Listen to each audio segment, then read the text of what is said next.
반갑습니다. 제가 군대에 있을 때로 기억이 납니다. 그렇게 많은 탤런트를 그렇게 가까이에서 본 적이 없습니다. 80년대 초반인데 아마 그 군부대 위로회였던 것 같아요. 제 기억에 수많은 그 탤런트며 뭐 이렇게 이제 위로하러 오신 그 연예인단들이 모여 있는 데서 지금 제 기억에는 오직 한 사람만 기억이 나는데 이정길 씨만 기억이 나요. 다른 사람은 아무도 기억이 안 나고, 그때 저는 처음으로 남자도 화장을 하는구나 하는 걸 처음 알았어요. 얼마나 진하게 이렇게 화장을 했는지 깜짝 놀랐습니다. 그로부터 제가 제대를 하고 몇 년이 흘러서 지금의 제 아내와 이렇게 데이트를 하던 때, 제가 88년도에 결혼했는데 87년입니다. 그때 이제 대학을 저도 졸업하고 제 아내도 졸업을 하면서 이제 제 아내가 이렇게 직장을 구하는데, 당시 그때가 87년이었는데 88년에 서울올림픽이 있었잖아요. 그 서울올림픽을 겨냥해서 88 예술단이라고 하는 그것이 이렇게 창단이 됐습니다. 거기에 우리 집사람이 이제 이렇게 신청을 뭐라 그러죠? 이렇게 입사 그거를 했어요. 그때 제 기억이 생생한데, 제가 이제 제 여자친구가 거길 들어가는데 도와줘야 되잖아요. 도울 일이 뭔가 봤더니 입사를 하는 데에 시험이 3가지가 있는데, 그 뮤지컬 하는 곳이거든요. 88 예술단이라고 하는 데가. 하나는 춤, 또 하나는 이제 노래, 그리고 또 하나는 연기, 이렇게 3가지를 시험을 보는데, 지금도 제가 기억이 나요. 그 노래는 그 문나이트인가 뭐 하는 맞죠? 예? 예, 뭐 하여튼 그거 이렇게 그 팝송 비슷한 그거였는데, 제가 막 가르쳐 줬어요. 이렇게 불러라, 저렇게 불러라. 목소리는 우리 집사람이 훨씬 좋은데 음감은 제가 좋거든요. 그래서 제가 이렇게 지도를 했던 기억이 나고, 연기도 제가 지도를 했어요. 제가 한 연기 하거든요. 그래서 연기도 지도를 하고, 다만 이제 춤은 뭐 제가 굳이 연기할 이렇게 가르칠 필요 없잖아요. 알아서 이제 춤은 추니까. 그런데 이게 붙은 거예요. 그래서 그 87년도에 거기를 이제 입사를 해서 들어가면서 처음으로 공연했던 것이 국립극장에서 한강은 흐른다라고 하는 제목으로 뮤지컬인데, 거기에 처음으로 이제 출연을 했습니다. 제가 이제 그 국립극장 가서 또 꽃다발 들고 이렇게 또 서성거리고 있는데, 거기 출연한 사람 중에 주연이 그 당시에 지금 이제 그 문화체육관광부 장관 유인촌 씨가 그 당시 주연이었어요. 그리고 뭐 여자 주연은 김영애 씨인가 하는 그런 분이었고, 이제 우리 88 예술단에서 이렇게 이제 같이 해서 뮤지컬을 했었는데, 그때 또 이제 제가 유인촌 씨를 조금 가까이서 이렇게 볼 수가 있었고, 공연이 끝난 다음에 그 유인촌 씨, 김영애 씨하고 같이 공연했던 88 예술단 단원들이 전체 몇 박 며칠로 이렇게 여행을 갔습니다. 이제 우리 집사람도 당연히 갔고, 돌아와서 보니까 사진을 무지하게 많이 찍어 왔는데, 그 유인촌 씨하고 막 이렇게 팔짱 끼고 뭐 이런 것이 이렇게 제 눈에 들어왔어요. 뭐 제가 이렇게 마음에 큰 부담은 갖지 않았습니다만, 유인촌 씨가 바로 눈앞에서 물론 사진입니다만 제 여자친구와 함께 이렇게 사진을 찍고 있는 찍힌 그 모습을 제가 볼 때 이게 좀 마음이 왠지 내가 이러다가 이거 연예인들하고 같이 뭔가 좀 친해지는 거 아닌가 이런 생각도 잠시 들었었는데, 제가 왜 이런 이야기를 하느냐면, 뭔가 조금 특별하다라고 생각되어지는 사람을 본다라고 하는 것은 왠지 마음이 설레이고 흥분되고, 또 때로는 이렇게 약간의 특권 의식도 들 때가 있지 않습니까? 그 당시만 해도, 지금이야 뭐 맘만 먹으면 어디든지 쫓아가서 연예인들 다 볼 수 있죠. 원하는 사람 다 볼 수 있지만, 그 당시만 해도 연예인을 본다는 것은 약간 신기한 쪽에 속한 사람이죠. 평범한 사람이 보기에는. 그런 특권 의식조차 생기는, 그러니까 자랑거리도 아닌 것을 자랑할 만큼 어떤 그런 마음에 흥분이 있다는 것이죠. 열왕기상 10장을 보게 되면은 솔로몬 왕이 그 당시에 얼마나 지혜가 출중한 사람인지 온 열방에 소문이 나서 그 소문이 스바에 있는 여왕에게까지 들렸습니다. 스바는 그 팔레스타인 중심으로 그 남쪽에 아라비아가 있는데 그쪽 이제 한 남단 쪽으로 지금 우리가 추정을 하는데 그 먼데 있는 여왕조차도 그 소문을 듣고 오 그렇게 지혜가 있단 말이야 하고는 올라가서 만났습니다. 물론 지혜가 정말 있느냐를 알기 위해서도 그렇겠지만 약간의 정치적인 있었겠죠. 아무튼 올라가서 이제 이것저것 물었는데 진짜로 솔로몬 왕이 대답을 하나도 못하는 것이 없이 완벽하게 하는 거예요. 그때의 스바 여왕이 솔로몬 왕에게 이렇게 말합니다. 야, 사실은 내가 믿지 못했다. 그 소문을 믿지 못했는데 이렇게 와서 직접 대면하여 보니까 당신의 지혜는 내가 들은 그 소문보다 훨씬 뛰어나다. 내가 들은 소문은 당신의 그 지혜의 절반도 미치지 못한다. 이렇게 이야기를 하면서 그 열왕기상 10장 8절을 보게 되면 스바 여왕이 덧붙이는 말이 이런 말이에요. 복되도다 당신의 사람들이여. 복되도다 당신의 이 신하들이여. 항상 당신 앞에 서서 당신의 지혜를 들음이로다. 이렇게 말을 하거든요. 복되도다 당신의 사람들이여. 복되도다 당신의 이 신하들이여. 그 지혜가 충만한 당신 앞에 날마다 옆에 서서 그 지혜를 듣게 되니 얼마나 복된가. 이렇게 읊조리는 것입니다. 제가 식당을 이렇게 종종 들어가 보면 가끔 벽에 이런 게 붙어 있는 것을 봐요. 대통령 다녀간 집. 혹시 보셨습니까? 그 집은 그냥 그날로 대박이죠. 대통령이 한번 들어와서 음식 먹고 간 그 집 주인의 자랑스러움. 우리 집에 대통령 왔다 가서 나 대통령 본 사람이야. 이것만 해도 어마어마한 자랑거리가 된다는 거예요. 그런데 하물며 만약에 그 대통령이 너무나 훌륭한 모든 백성으로부터 칭송을 얻는 선정을 베푸는 대통령이라고 한다면 그 대통령과 함께 청와대에서 날마다 시무를 하면서 국정을 펼치는 주변의 사람들이 얼마나 가슴에 뿌듯함이 있겠어요. 야, 이렇게 국민들을 살리는 우리 대통령 옆에 내가 날마다 있어 같이 직무를 할 수 있다니 얼마나 흥분이 되겠습니까? 자, 그렇다고 하면 한 나라의 왕 또는 한 나라의 대통령을 보면서 같이 지내는 것만 해도 흥분되고 너무나 자랑스러운 것이라고 한다면 하물며 온 우주 만물을 창조하신 우주의 왕 되신 하나님을 직접 배움는 백성들이 있다면 그 백성이 얼마나 기가 막히게 감격스러울까를 한번 생각해 보십시오. 만약에 여러분들이 지금 이 순간에 온 우주의 왕 되신 여호와 하나님을 배울 수 있다면 그것보다 더 큰 감격과 흥분이 어디에 있겠느냐라고 하는 것입니다. 자, 이렇게 흥분되어지는 놀라운 하나님을 배우는 일이 여기에 있습니다 라고 말한 것이 오늘 예수님께서 말씀하신 6번째 복입니다. 팔복 6번째 마태복음 5장 8절을 보시게 되면 마음이 청결한 자는 복이 있나니 그들이 하나님을 볼 것이며 이렇게 나오죠.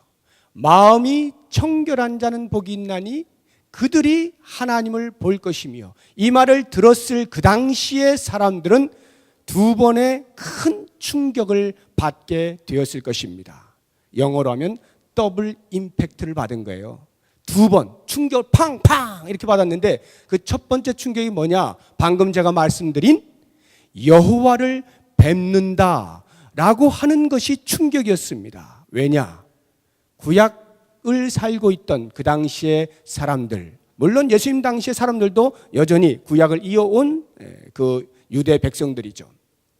하나님을 보면 죽는다라고 하는 것이 정설입니다.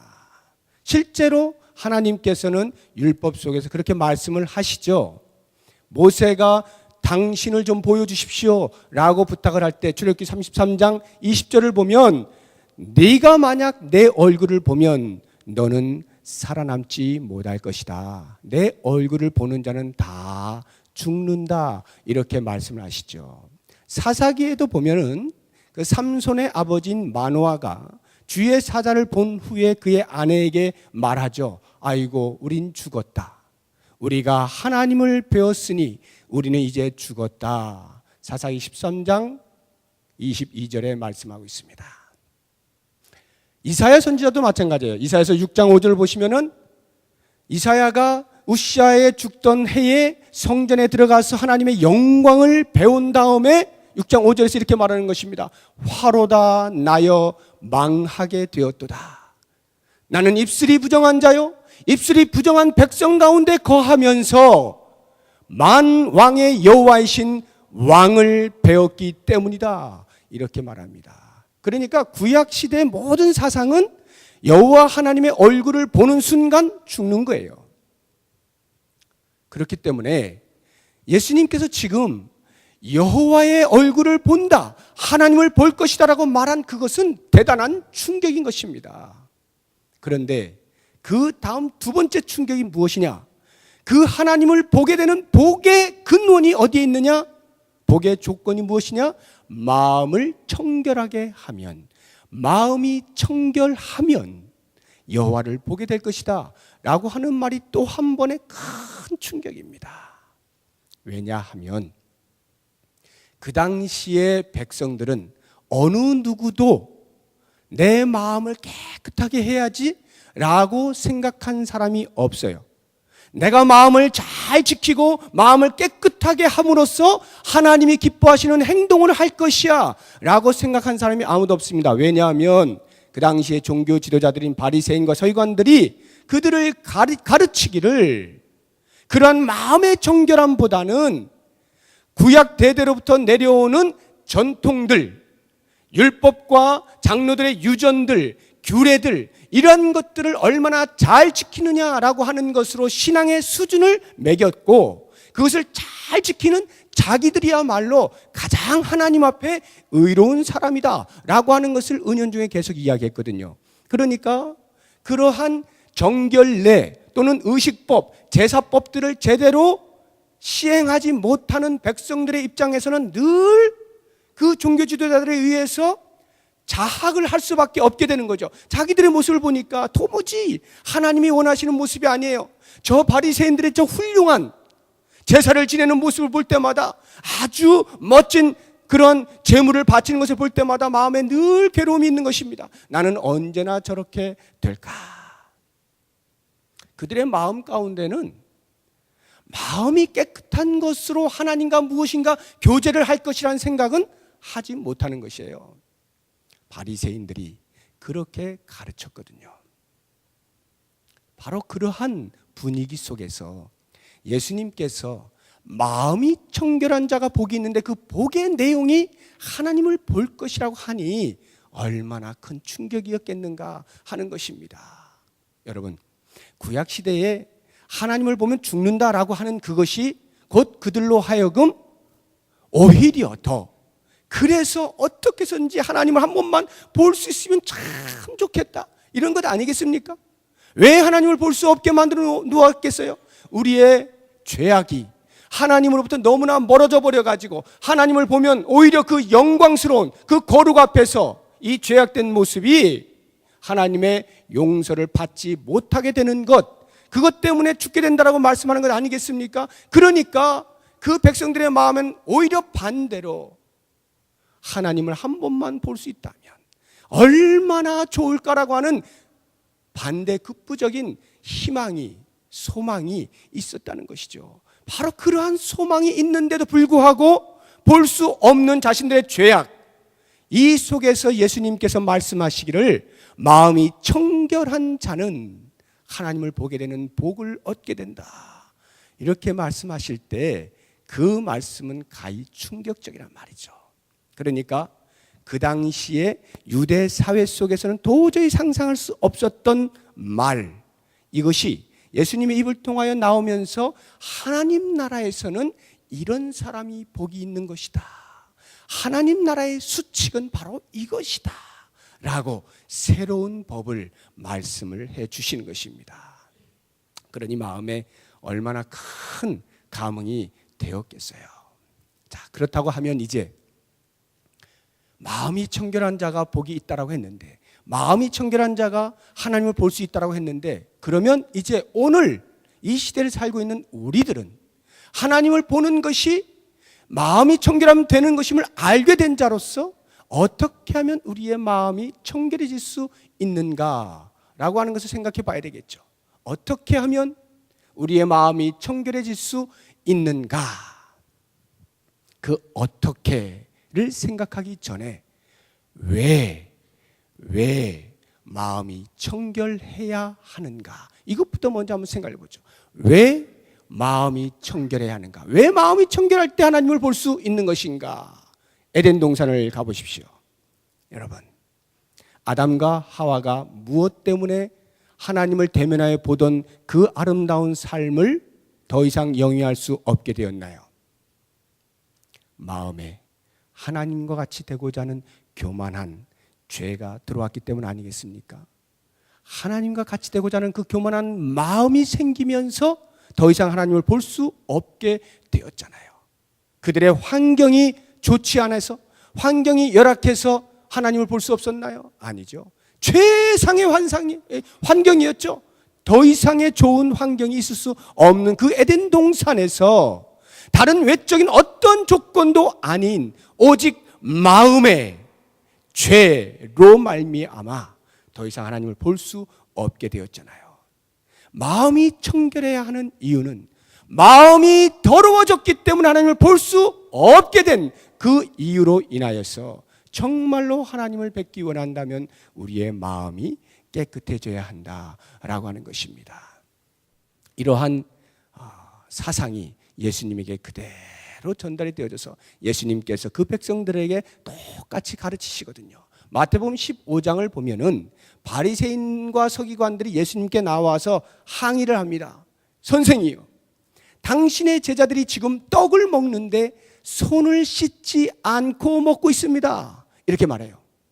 그 무슨 말이냐면 손을 씻지 않고 음식을 먹으면 부정하다는 거예요. 정결 예식에 어긋난다는 거죠. 그 장로의 전통에 어긋나는 행위를 지금 당신의 제자들이 하고 있다라고 지금 고소를 하고 있는 것입니다. 그때 예수님께서 그들에게 무엇라 말씀하시는가 하면, 입으로 들어가는 것, 밖에서 입으로 들어가는 것이 너희를 더럽게 하는 것이 아니라 안에 있는 것이 입으로부터 나오는 그것이 너희를 더럽게 한다, 이렇게 가르쳐 주십니다. 밖에서 들어가는 것은 안으로 들어가 또 밖으로 나가버리니까 괜찮아. 그러나 너희의 마음에서부터 있는 것이 밖으로 튀어나온 것은 곧 너희의 모습을 알려주고 있는 것이다 라고 하면서 모든 살인과 음란과 부정과 거짓된 것, 이런 모든 것들이 너희 속에서부터 나올 때, 입을 통하여 뱉어져 나올 때 그것이 곧 너희를 더럽게 하는 것이다, 이렇게 가르쳐 주시는 거예요. 마음이 깨끗한 것, 마음이 깨끗한 것, 여기에 하나님을 보는 비결이 있는 것입니다. 자, 그렇다고 하면 어떻게 더러워진 우리의 마음, 이 추악한 마음을 깨끗하게 할 수가 있느냐라고 하는 것입니다. 무엇이겠어요? 오직 한 가지입니다. 예수 그리스도를 믿는 믿음. 예수 그리스도를 믿는 믿음, 이것으로만 우리는 우리의 마음을 깨끗하게 할 수 있습니다. 디도서 2장 14절을 보시게 되면, 그가 너희를 대신하여 자신을 주심은 그가 너희를 대신하여, 죄악 많은 마음이 더러운 너희를 대신하여 자신을 주심은 모든 불법에서 속량하시고 우리를 깨끗하게 하사 선한 일에 열심히 하는 자기 백성이 되게 하려 하심이라. 이렇게 말씀하거든요. 모든 불법에서 속량하시고 우리를 깨끗하게 하는 것, 이것이 바로 예수 그리스도께서 우리를 위하여 자기의 목숨을 내어주신 이유다, 이런 말이에요. 그러니까 바로 그 예수 그리스도를 믿는 믿음으로 말미암아서만 우리의 마음은 깨끗해질 수 있는 것입니다. 그러면 이 그리스도를 믿는 믿음은 어디에서 오는가? 내가 작정하기만 하면 되는가? 내가 무릎을 꿇고 기도하면서 주여 제가 믿습니다 소리만 치면 되는가? 아니요. 예수 그리스도를 믿을 수 있는 유일한 길은 오직 우리 안에 먼저 주의 성령이 임하셔서 그 성령께서 우리의 더러운 마음을 깨끗하게 하시고 우리의 굳어져 있는 마음을 부드럽게 하셔서 예수 그리스도가 나의 구세주인 것을 고백할 수 있게 만들 때 비로소 가능하다는 것입니다. 주의 성령이 역사하실 때, 그래서 그 성령이 우리의 마음에 두어질 때에 우리가 하나님의 규례를 지킬 수 있게 된다라고 에스겔서 36장 26절 27절에서 말씀하고 있는 거예요. 주의 성령이 역사하실 때만이 우리는 입을 열어 비로소 예수 그리스도가 나의 구세주이십니다 고백하게 되고, 바로 그 믿음으로 인하여서 우리는 드디어 우리의 마음이 깨끗해지는 거예요. 자, 그러면 이제 제가 이렇게 설명을 드리면 또 고민에 빠지는 겁니다. 지금 여러분들 가운데 지금 고민스러운 분들이 계실 거예요. 내 지금의 삶을 볼 때 나는 지금 예수를 믿어요. 예수를 믿는다라고 말을 하고 있는데도 불구하고 여전히 죄악 가운데 거하고 있는 것입니다. 지금도 내가 죄를 짓는 것입니다. 그래서 우리는 날마다 주의 전에 나올 때마다 주님 죄 지은 것 용서해 주시고 늘 고백하시죠. 이렇게 자기의 모습이 그리스도를 믿음에도 불구하고 여전히 죄를 짓고 있는 이것 때문에 내 마음이 깨끗해지는 것에 대하여 확신을 하지 못하는 것입니다. 바로 이 이유로 인하여서 우리에게 애통하는 마음이 필요한 거예요. 우리의 짓는 죄에 대한 통분하는 마음이 필요한 것입니다. 주님을 믿음으로 인하여서 내가 깨끗하게 되었는데도 불구하고 여전히 내가 죄를 짓고 있으니 이 죄악된 마음을 어찌하오리까? 통분하는 것입니다. 애통하는 것입니다. 그러나 그렇게 통분할 때 한 가지 잊지 마십시오. 통분하여서 그만 자리에 풀썩 주저앉고 좌절하고 절망하고 내일도 나는 또 똑같은 죄를 지을 텐데 하면서 포기하시면 안 돼요. 그러한 통분 속에 우리의 마음에 있어야 될 것은 무엇이냐? 그렇게 깨끗하게 해주셨음에도 불구하고 여전히 오늘 내가 죄를 짓고 있는 이 엄청난 죄악된 모습도 여전히 우리 주님께서 십자가에서 다 해결해 주셨음에 대한 확신을 해야 하는 것입니다. 이것을 가리켜 믿음이라 하는 거예요. 우리의 믿음은 예수 그리스도 나의 구세주이십니다 라고 하는 그 믿음뿐만이 아니라 오늘 이렇게 그 깨끗게 하신 은혜에도 불구하고 여전히 죄를 짓고 있는 나의 죄악된 모습조차도 십자가에서 다 받아주신 이것을 믿는 것을 가리켜 믿음이라 하는 거예요. 이 믿음을 가지고 있을 때 우리는 비록 오늘 또 내가 죄를 짓는다 할지라도 울면서 나 자신을 통분해하면서 다시금 일어날 힘을 갖게 되는 것입니다. 이 믿음이 우리에게 있어야 돼요. 그럴 때 우리는 우리의 마음이 깨끗해지고 하나님을 볼 수 있게 되는 것입니다. 사랑하는 여러분, 우리가 이 믿음을 오늘 이 시대를 살아가면서 갖게 될 때에 한 가지 잊지 말 것은 지금은 비록 내가 완벽하지 아니함으로 어찌하든지 우리 주님이 깨끗게 만드신 그것을 그대로 보존하고 싶지만 혹시 그러하지 못하여 넘어진다 할지라도 분명히 우리 주님 다시 오시는 그날에는 내가 그날을 가기까지 계속하여 성장함으로 그 주님 오시는 날에는 완벽하게 변화되어질 것에 대한 소망을 가지시고 그 종말론적인 신앙을 가지고 있을 때에 오늘 나는 여전히 오늘 하루 내 삶을 깨끗게 할 용기가 생기는 것입니다. 그래서 요한일서 3장 3절을 보면 그를 향하여 이 소망을 가진 자마다, 그를 향하여, 예수를 향하여 이 소망을 가진 자마다 마지막 날에는 언젠가 내가 완벽한 모습으로 주님 앞에 서게 될 것이다 라고 하는 그 소망을 가진 자마다 그의 깨끗하심과 같이 자기를 깨끗게 하느니라. 오늘 하루 내가 깨끗게 할 그 의무가, 그 용기가 바로 이 소망 속에 있다는 것입니다. 그러므로 여러분, 언젠가 온전해질 내 모습에 대한 기대감을 가지시고 그 그리스도를 향하여, 그리스도가 계신 그곳까지 자라나는 일을 위하여 오늘 하루 내가 혹 범죄했을지라도 다시금 깨끗게 하는 수고를 아끼지 마시라는 거예요. 이렇게 마음이 깨끗해지도록 애를 쓰는 그 수고, 거룩을 쫓아가는 그 수고를 통하여 우리는 주님을 볼 수 있게 되는데, 히브리서 12장 14절에 그 말씀을 분명히 하고 있습니다. 모든 사람과 더불어 화평과 거룩함을 좇으라. 모든 사람과 더불어 화평과 거룩함을 좇으라. 깨끗하게 유지해라. 계속해서 그 깨끗함을 애써라. 그리하지 아니하고는 아무도 주를 볼 수 없느니라. 뒤집어서 말하면 그 거룩을 쫓아가는 삶을 통하여 우리는 매일같이 주를 볼 수 있게 된다는 거예요. 그러면 마지막으로 이 주를 본다는 말의 의미가 무엇이냐? 어떻게 주를 본다는 것인가? 우리의 눈으로 본다는 것인가? 아니요. 주의 임재를 경험한다는 것이죠. 주님께서 내 삶에 함께 동행하시는 것을 체험한다는 것이죠. 우리의 마음이 깨끗해질 때에 마음의 영안이 열려서 그 주님을 보게 된다는 거예요. 임재하고 계신, 거룩을 찾아오시는 그 주님을 만날 수 있게 된다는 것이죠. 그러할 때에 우리 가운데 찾아오는 평안을 한번 생각해 보세요. 주와 함께 동행하는 삶의 평안을 생각해 보시라고요. 에녹과 같은 삶을 살지 않겠습니까? 사랑하는 여러분, 우리의 마음을 깨끗게 하는 날마다의 수고를 통해서 이미 내 마음 가운데 좌정하고 계시는 거룩하신 하나님을 배우는 은혜가 우리 모두에게 있기를 소망합니다. 기도하겠습니다.